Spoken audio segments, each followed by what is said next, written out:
Housing and Urban Development Secretary Eduardo del Rosario, and the other members of the Cabinet, Representative Alfredo Abelardo Benitez, Sir,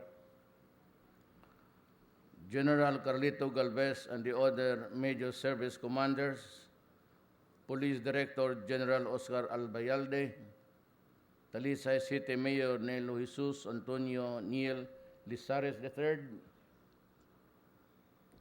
NHA General Manager Marcelino Escalada Jr., the officers and enlisted personnel of the Armed Forces of the Philippines and the Philippine National Police, mga kasama ko sa gobyerno, mga kababayan ko. Having a house that one can call his own is more than just an achievement that uplifts a person's pride and morale. It is also an assurance of a stable life and a promising future, lalo na sa mga anak kong maiwan ng maaga. Today we break ground on Vista Alegre Homes, the fifth housing project of the National Housing Authority under the new AFP-PNP housing project program. By 2020, this 15-hectare community will become the home of 1,000 families of our soldiers and police officers. These shelters are not just physical structures that will protect the beneficiaries from dangers of the outside world. These are homes where families can share memories, nurture values, and hope for a brighter future with their loved ones. This project is a testament of the government's commitment to address the housing needs of our people, particularly those who risk their lives to serve our country with utmost courage and integrity. This project would not have been possible without the hard work and dedication of the NHA. I appreciate the agency's efforts in successfully launching similar housing projects in the past, and I trust that through the cooperation of the HUDCC, the Rosario and other government units, we can build more communities like Vista Alegre. To the brave men and women of the AFP and the PNP, I assure you that this administration will remain resolute in promoting your welfare. We will continue to pursue our modernization program to further enhance your capabilities, enable you to fulfill your sworn duty to protect our people and defend our democratic institutions.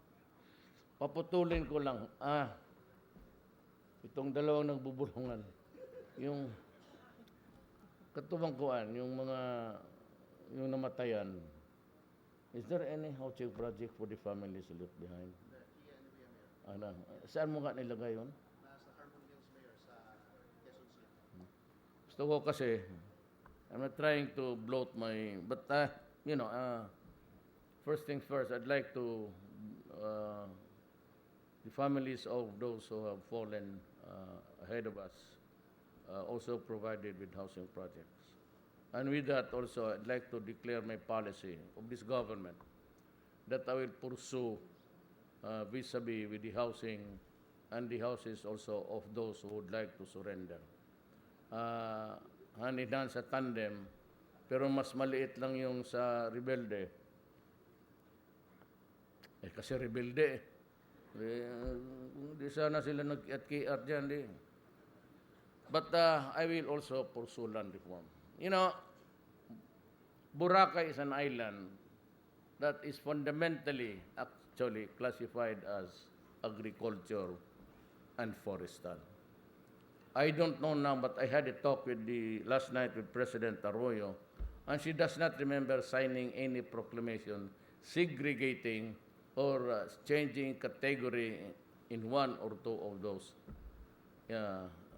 in that island. I'd like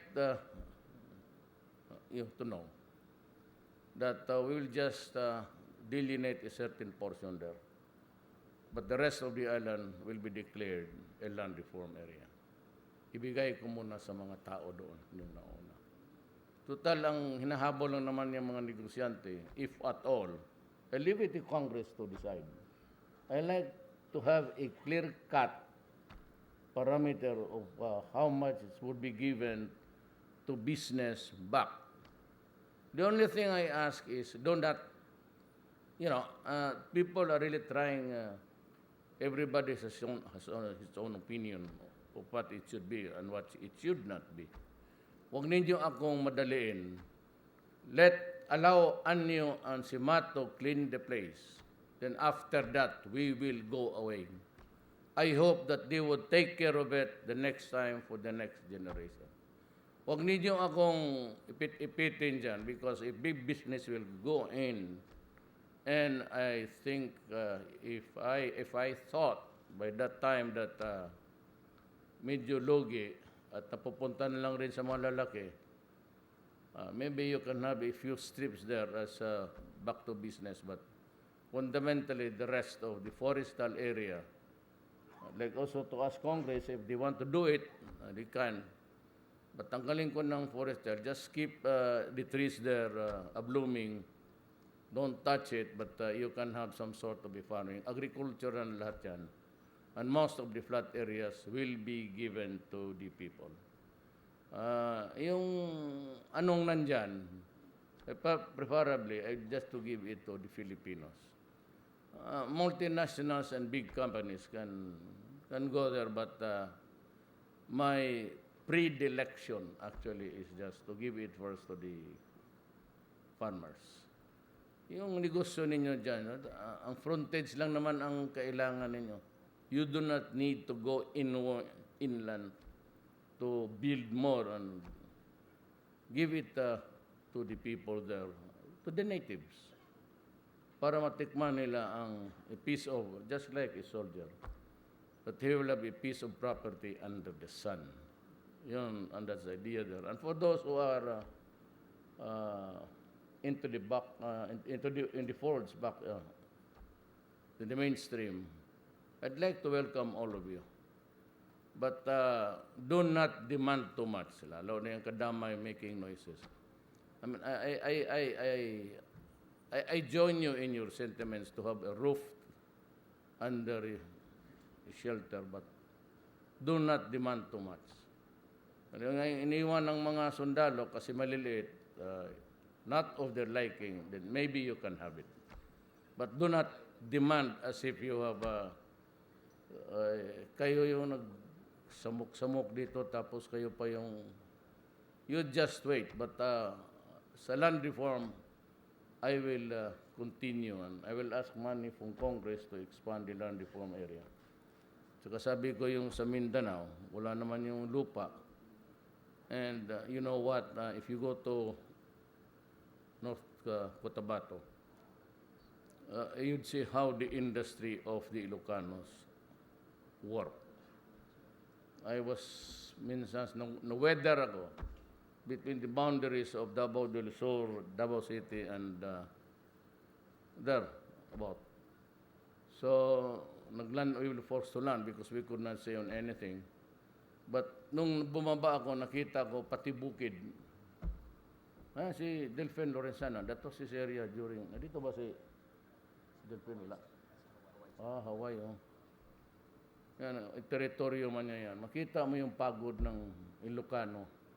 Doon sa tutok ng bukid. May rubber pati coconut. You would not believe it. They have a small, almost like you would call a chalet. Mga bungalow, mas maliit pa, but may mga swimming pool sila. But I didn't realize that I was in a territory mostly inhabited by Ilocanos until the children came approaching the helicopter and shouting, "Chapar, chapar, chapar." We are in North Cotabato. So, get down doon. Nakita mo nun, even the cabinet, the hardworking ones, mga 2 o 3 na lang kaming Bisaya na iwan dyan, surrounded by the Ilocanos. Not because, we were talking about it last night with President Arroyo. Yan rin ang ano niya You know why? This is not to demean the bureaucracy. But alam mo kasi ang bureaucracy, ever so slow. Hindi lang niya makipagdebate pa kayo sa amin, anak.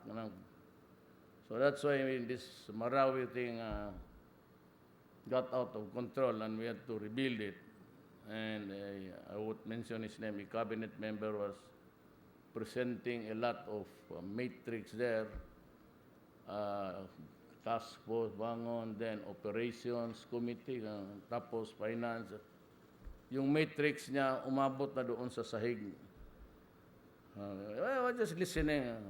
Then after that, sabi ko, tawagin mo si De Rosario. So he came to my office and said, there was a cabinet meeting. Sabi ko, kita mo yan? O yan ang trabaho mo. Lahat iyon na. Pera, endorse mo na. Sabi ko kay bigay mo na sa akin. Because we'll see the results very soon. Ngayon, Marawi, ang bilis. No hitches, no bureaucratic red tapes, no excuses, no delays. Kaya lahat yan, kung kay ito sa DNR, nakita ko nung paglanding ko noon, nakita ko si Mato naka-chinelas lang. Sabi ko, akala ko Ilocano ka, bakit ka dito kasi Ilonggo? Sabi niya na ang asawa niya pala taga Antique, so nagpa-farming siya. But little did he know that I was replanning on deck sa because I trust him. I knew him years ago. Kagaya nila si Mato. They are not really close friends, but they are friends because they happened to sojourn Mindanao when I was, but for the longest time, 23 years ago. So halos lahat kilala ko kayo. And that is the reason why I want to stand in military lahat. Hindi naman sa pang ano mo kasi pag ganitong the Philippines is not ready for itong bureaucratic. Walang mangyari. Maubos na lang ang pera, wala pang putang inang poste, wala pa. Wala na ang pera. Ganon. I don't know why. I'm not saying that stolen or something, but that is really tragically the tragedy of itong new working government. That is why you choose the people. And most of them, kung gusto mo, gaya ni Anyo, hindi man niya alam talaga na undek siya. I was retiring when I said you be the DILG. And I like his strictness. I like people, kasi wala akong disiplina. Gusto ko kayo lang lahat ang may disiplina. Ako wala. Kasi I grew up to be I finished high school. Kung nga yung original na K-12 Tapos my daughter was complaining, si Veronica, sabi niya, pa, kilala mo ba yung matandang, sino? Itong mga anak namin sa Bisaya, if you talk to them, you cannot understand them. They go in and out of Bisayan and Tagalog. Karang tiguang diya sa education. Bakit pa niya gihabaan yung aming kurso?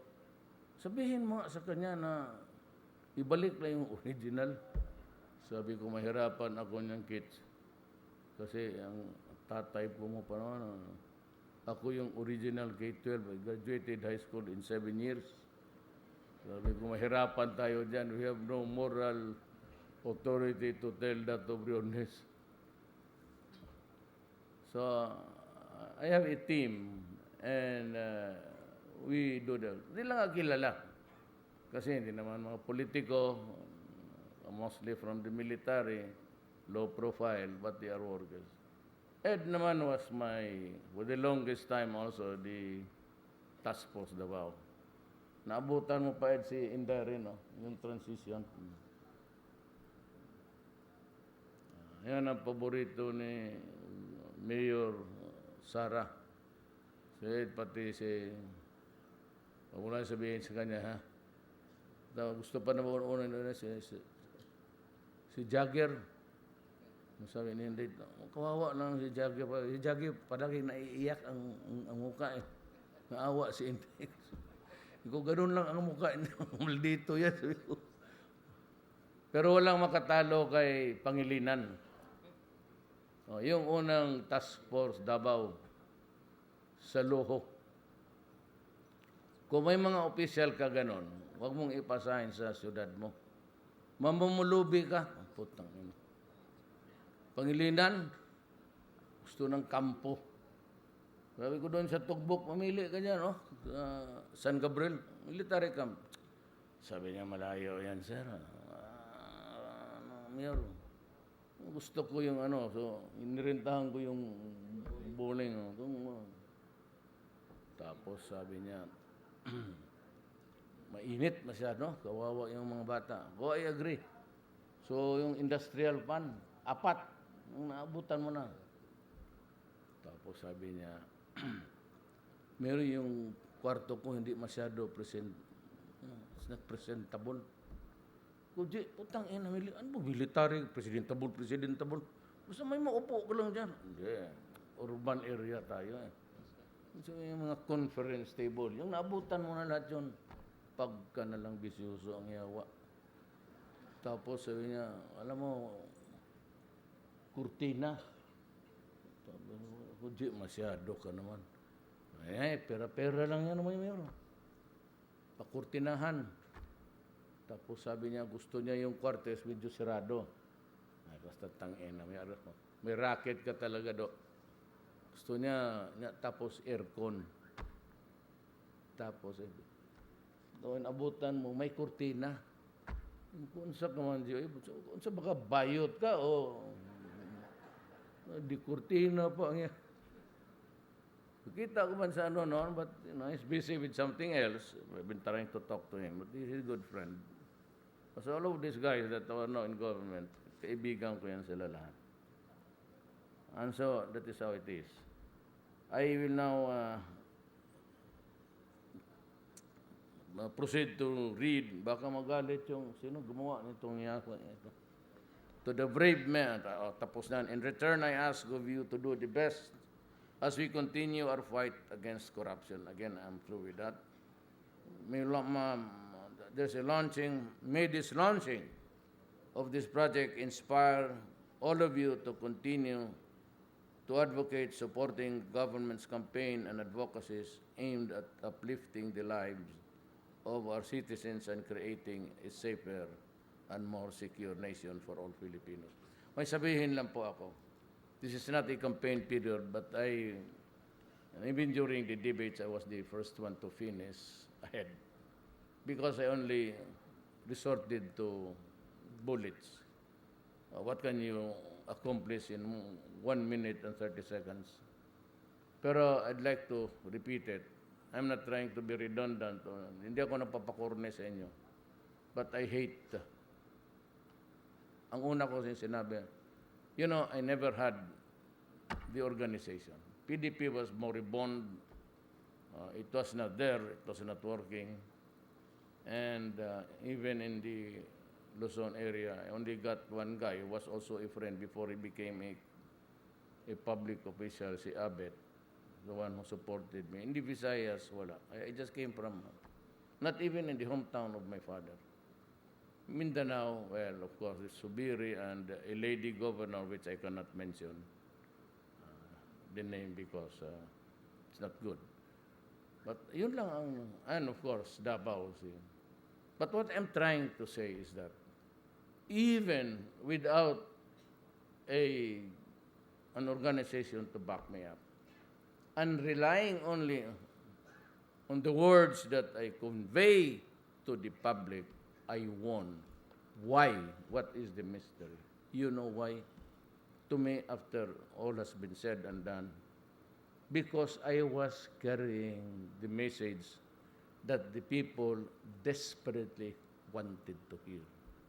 That was corruption, drugs, and the war now. And all of these things, I am complying.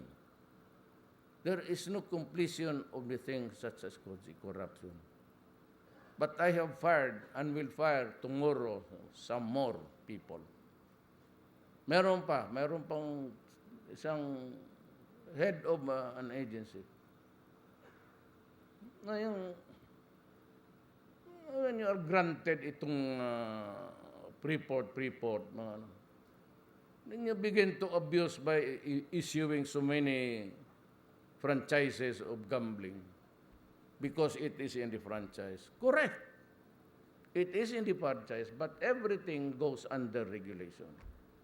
It's just the right for you to operate within your territory. But you begin to issue gambling permits outside of your... mahirap yung ganun. I have to limit gambling, you know. I do not like it. Ako ayaw ko talaga. So as much as possible, we limit. And I am not trying to quarrel with anybody. Sabi ko, when you begin to do that and you insist on something which is wrong, and you give lease contracts to foreigners for 75 years, putang ina, anong tingin mo? Hindi ka ba gago? Ilang presidente dadaan niya kung 75 years? You must be crazy. Humabol sa akin sa Cebu. You go. Both of you, you go. Wala akong, I don't want to work with you. At may isa dito, sinabi ko na, mabuti kasi may TV. Do not entertain requests or give favors to any of my family. Huwag sa asawa ko, huwag sa akin, huwag sa mga anak ko, huwag sa mga pinsan ko. Huwag. Now, if you try to say that I ask the help of the first family because you cannot decide on a certain thing which you think would need, why do you have to consult my sister? Di ba sinabi ko sa putang, huwag kayong, if it is a relative of mine, consider it denied. Ngayon, kung ipasabi mo yan na, kinausap ko yung member, there is no such thing as a first family in this country. This is a democratic country. You only have the president. That title of first lady is a myth. Pwede lang yan sa mga royalty na gano'n. Why do you have to... Kanina, humabol sa mga... Just before I flew in, dumaan ako ng, you know what, tubugon. Marami kasing... Kamukha ako ang mga buang, kalalaking ngipin. I was in Alegria. I inaugurated. You know, first time I really wanted to cry in public. This is the first time nakakuha to ng oil. Huwag masyadong, you know, you flag the Filipino or noon, number ko tayo sa Japan, gano'n. You know, it's a matter of a national identity and you have the ethos of war. They are different from us. So we do not try to mimic or ape them just because we want to be in parity with their progress or development. At saka isang bagay na which you have totally overlooked is that unlike Indonesia, Malaysia, and Brunei, they had the precious oil.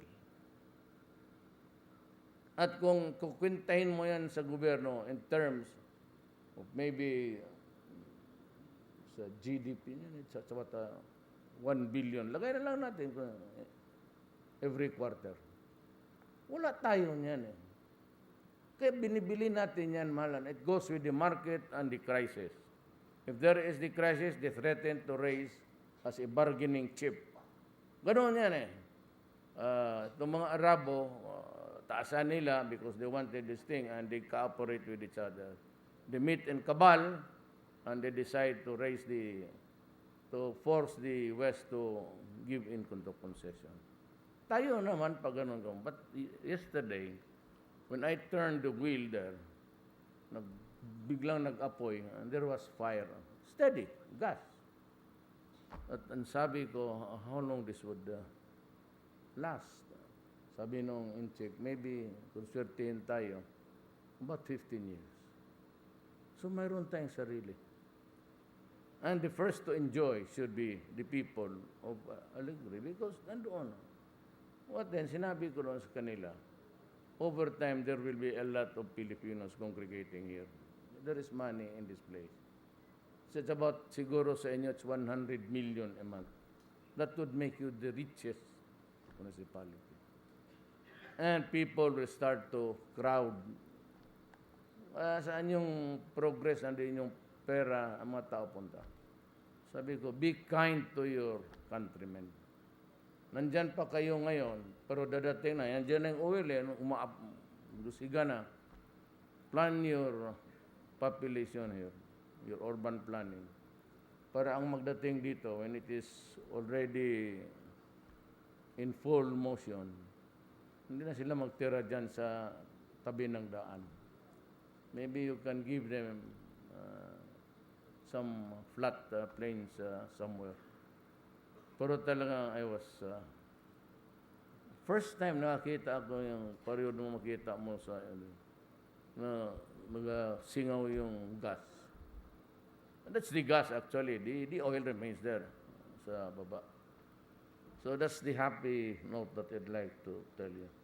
I was exceedingly. Gusto kong umiyak. Not because, but finally, hindi tayo nakalimutan ng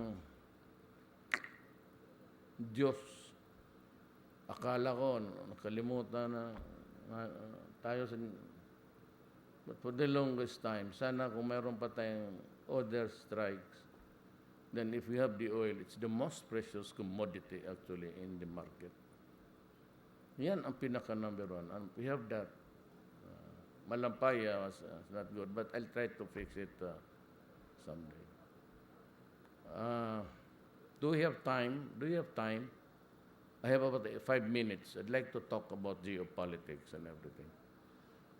Do you want me to share it with you as president? Para makuha ninyo ang takbo ng utak ko.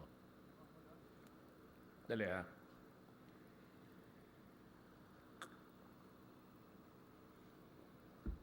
At this time, I am really playing geopolitics. No, I have nothing America. I have nothing against the Americans. As a matter of fact, I know the bond that exists, that bonds them between most of our military men and police. Most of them who graduate go to America to take special courses there. Sa police, investigation, they go to Quantico. Of course, I realize that. But you know, ako naman, keep your camaraderie with them, the ties that bind you. But remember, America is not a country that is really consistent also. One time, they would criticize me even publicly. Hindi naman ako nagpapa-importante, but I have a country of my own. And do not criticize me in public in a press conference. Just what like Umaba did. Tangina si Umaba ka-bright niya. In a press briefing, he criticized the Philippines. He criticized the government. As if we were the state of Puerto Rico. Kaya nagalit ako, sabi ko, putang ina mong let's go to hell. Sumubra ang mga buang eh. Ang problema kasi sa Amerika ganito. They think that they are a separate kind from the rest of the world. Maski na anuhin nilang pretensions that they, lumalabas talaga yung pagka-bigots. When as a matter of fact, mas bright man tayo sa kanila. Sabi na, Amerikano pa, itapon mo dyan sa bukid. Hindi mo bisitaan ng 2 araw, patay lahat yan. Pagkatapos ng away, 2 oras, maghanap agad ng baras, mag-ham and egg, breakfast, sundalo Pilipino. So, sir, ang pamahaw din naman, kalimutan mo naman yung pamahaw kaya wala tayo. Paniod to na lang. Wala na naitigo kita. So most of my soldiers, you know what? My police, ang sakit, kidney. When they drink dirty water, maalat. Yung, maghanap lang ng asin dyan, o gulay, bira na. So, most of them, by the way, you guys, kayong nag-retire, wala kayong masabi. You have 50 million sa AFP and another 50 million sa billion. Nandiyan yan. It's really for the maintenance. Para yung medisina ninyo, wala na kayong problema. You know what? Yung mga doktor, tanungin mo.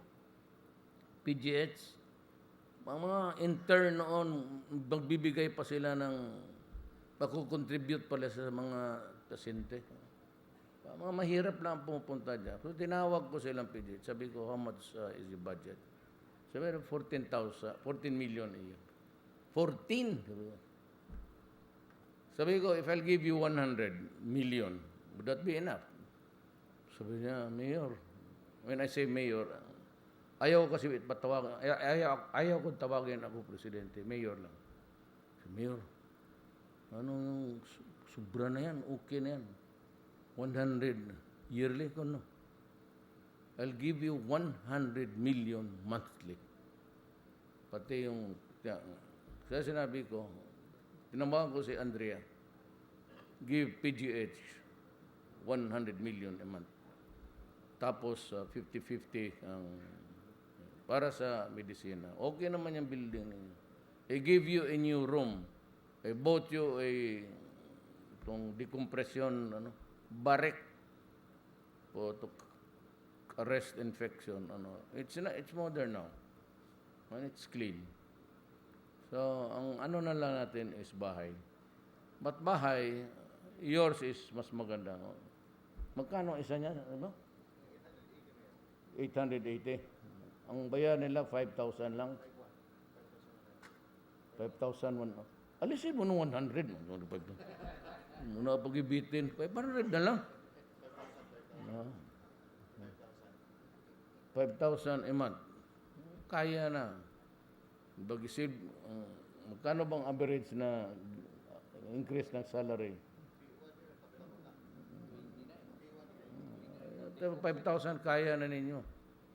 Pero kung meron kayong mga extra dyan, lalo na pulis, tagdalawang asawa, huwag kayong magalit na pulis, ha? Matagal ako mayor. Alam ko ang pulis. Huwag ninyo akong bulat. 23 years akong mayor. I've been dealing with the problems sa pulis. Siguro sa 5 libing na pulis na namatay, either sa sakit o nabarilan, mabuti rin sa kanya. Siguro sa 5, 2 niyan, may 2 asawa yan. Totoo yan. Mga buang tindog-tindog, sabi niya magtarong na. Kaya ako galit yan sa kanila, sir, yung mag-parking-parking dyan sa mga bar-bar. Nung mayor ako, talagang nagagalit ako. Wala may gawain yan kung hindi mag-standby doon sa loob. Yung pinakamaganda dyan sa loob, either gangster ang boyfriend o police. Pag may makita ka na ba yung maganda itsura, lalo na Davao, melting pot, so lahat ng mga taga-probinsya nandyan. Yung iba naman, wala masang swerte. Hindi nandyan, nag-aaral, marami talagang congregated. Kaya ng Cebu. Kaya yung mga pulis na yan, 2 talagang asawa. Pag may mamatay, 2 claimants, magsige iyak. Mayor, may nag-claim, pagkasalan po. Tang-ina ng pulisan eh. Mayroong namatay, sige. Rigluhod na eh. Kaya may mga bata eh.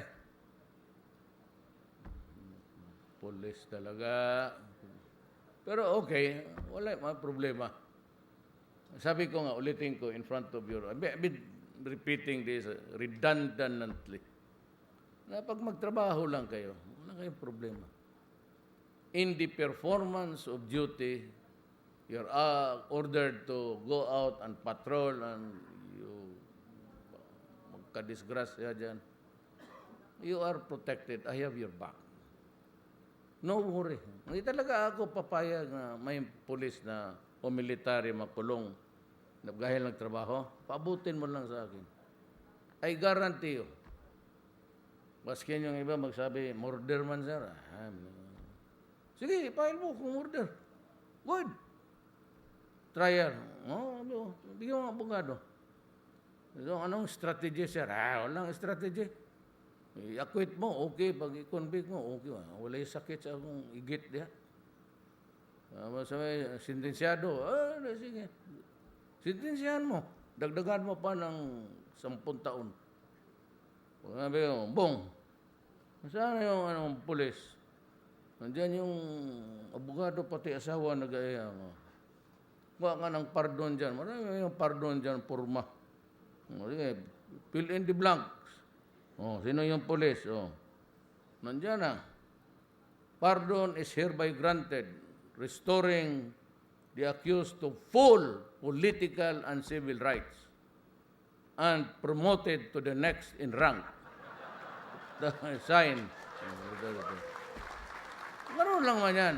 Pero kung mali talaga, mga ibang pulis pumasok dyan sa murder for hire. Kaya dyan sa yung amo, it's not yung lumalabas ngayon sa internet, amo side by side with dog.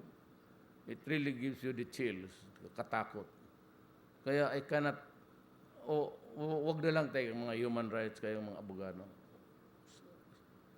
Wala tayong pag-usapan dyan. Hindi talaga ako atras niyan. Kasi kung atras ako, I would have compromised my country and the next generation. It's a very destructive thing. Look at America. Mabuti sila kasi yung base nila, ekonomiya nila. Because they're powerful. We are not. At kung as we progress tapos marami kang issues sa law and order, for example, dito sa Bukid, unless we have peace with the communists, yung mga multinational sa mga malalaki, hindi makapasok yan. They either burn the equipments or kill. Walang ginawa itong, sino bang NPA dito? Kikinig. Yan ang ayaw ko sa inyo eh. Susunugin, papatayin. Wala na ginawa akong. So we have to deal with it. That's why I'm talking to them. Kayong mga military pati police, I know what's in your heart. But I am not a uniform person. I am a worker of government chosen by the people to lead. And I cannot have any options except to find the peace for my country. You must understand that. You cannot understand that may problema tayo. Karoon ng dynamic. But it would not be at the expense of public interest. But I have to find the peace. Ang kulang natin is I'm talking with the MI, I'm talking with Noor. As a matter of fact, the reason I was late yesterday, because I was also, kami sila, dalawang commander. Because nandoon yung dalawang police, sinurrender na ni Noor. Noor was there. So, Noor is good, Murad is good. Ang delikado tayo, ang terrorism.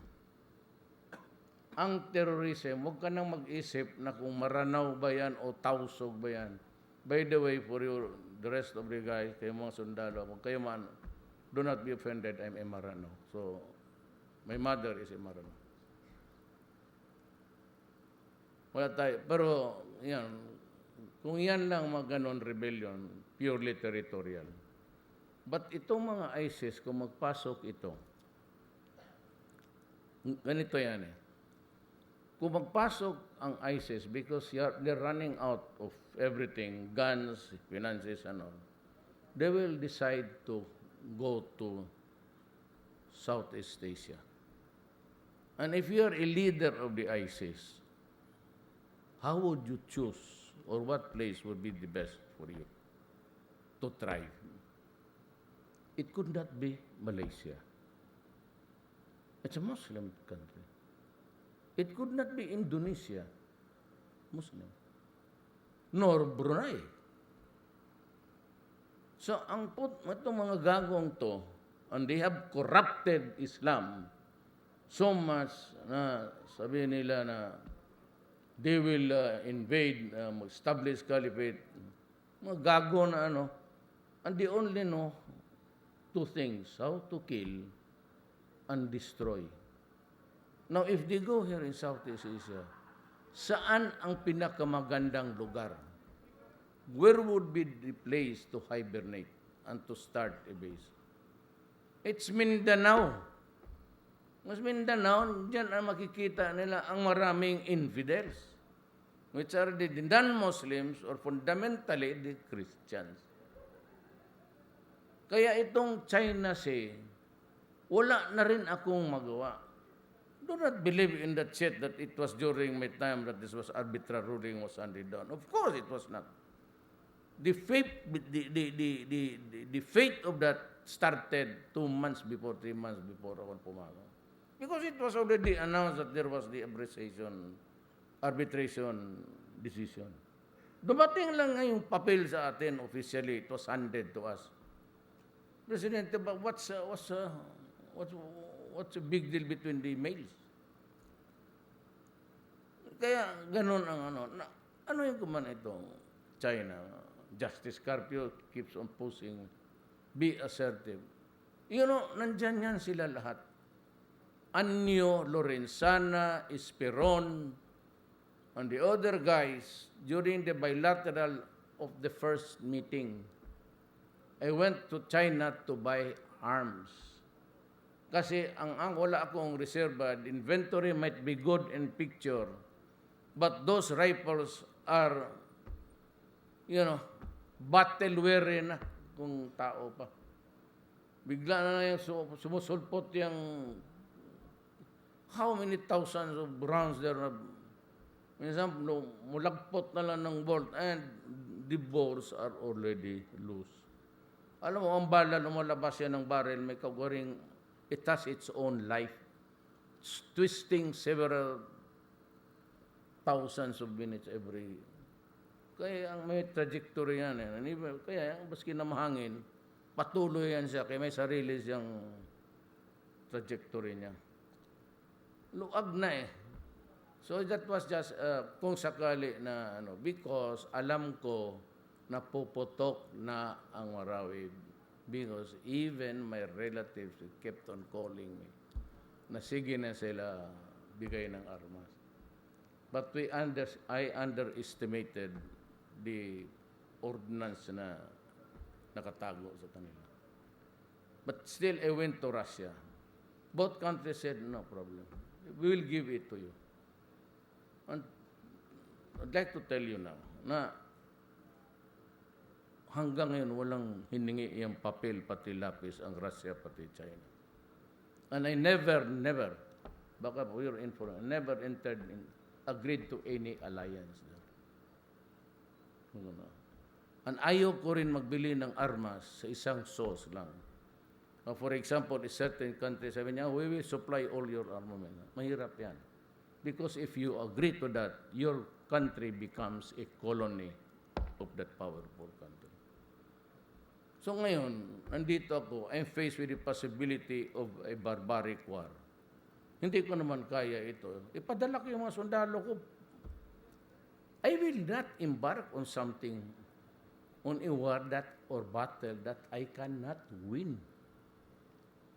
Hindi ako gago.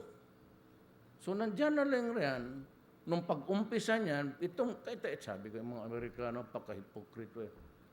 When it was being started, the reclamation, there were already published satellite photos and everything in our own newspaper.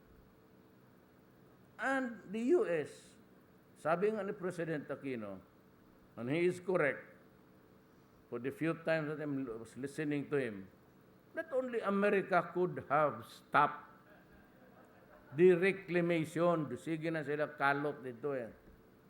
But pinarking sana niya yung 7th fleet. Tapos sinabi niya, why are you fucking in this country? in this place. It's not supposed to be yours. You're not supposed to build an artificial structure, island, or whatever. Bakit hindi niya pinuntahan doon? Hindi allowed China to grow, build the garrison there, now put the cannons and the missiles. Ngayon, iipitin ako kasi wala daw akong rapport sa kanila. Wala akong rapport. At the beginning, they were trying to undermine me. They adopted the garbage of the left and of the yellow. Binibiran na ako, and that's undermining my authority. Kita mo, labas doon, step down, resign. Sila yung, tapos ngayon sabihin, they want a concrete relation. Yung mga Amerikano kayo nakikinig ngayon, mga buang kayo lahat. Ganun na lang kasi pagkaintindi ninyo. You think that we are all stupid and you're all bright. What's the fuck are you?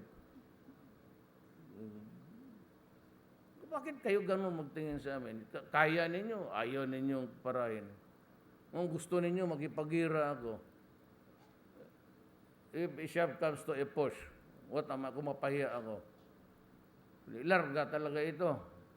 O dyan pa lang, paulan na tayo ng cruise missiles. Kalukuhan. When we do not have the hypersonic thing, they have it in their sa likod ng spot, there's an airways there. That's where the... I know because they told me. I've been to China about 4 times already. So kaibigan lang tayo, pero not that close. I'm making it public because I cannot allow one country to, since we do not have the manufacturing enterprise talent, but we don't allow one country to arm us. Because if you allow it, automatically, in geopolitics, you become a colony. Yun ang gusto kong sabihin sa tagal. So I've said it. I'm happy that there are a lot of houses propping up in the country by 20, ang Shala. Mga pilag yun ka libong balay. 10,000 every year. 10,000. Police pati. So, okay nga, pero kung kayo matay sa police, sige ra. Sige, inom o kuwan. Sige ka, naglaman loob diya sa kuwan. Sige, katubang ang mga babae. So, I hope that you will realize also that we, the people of the Philippines, you serve, would like to show our gratitude by at least providing a dignified house. Maganda yan yung picture. Ang isa niyan, cost you 800. Gwapo na pa sa Fort Magsaysay, gwapo na nakita na ko ditong picture. Ilan na doon ang houses? Partial turnover na karong June 100 by December 1,000. Kita mo na. Happy na ang sundalo niya. So, that's what I came here for, just to make a report and to just also give you an idea, pagsilip kung ano ang nasa utak ko. With that, I would say maraming salamat at